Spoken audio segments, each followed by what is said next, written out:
ای جونم بابا. این الان گوشت چی بود؟ این همونی که میگی ریبزه؟ نه این بریسکته.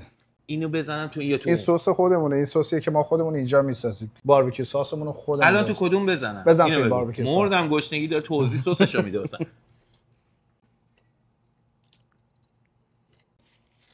دوست داشتم خدایی دود میده. خیلی دوست داشتم. آقا شان 35 ساله شفه، نه این شف معمولی آوا، شف ادوکییت شده. خیلی کارش درسته، بعداً میگم ولش. آقا چی بزنیم؟ والا همش خوبه، ولی من میگم که شما شروع کن با ریبز. چون میخوام بفرستم جایی که بعد بری. حاجی ریبزو ببین حاجی، من میزنم تو این سس حاجی. این سس چیپاتله ماست. نمیدونم طعم چی میده ولی خیلی خوبه. یه چیزایی شیرینی و تندی و یه ادویه‌ای که نمیفهم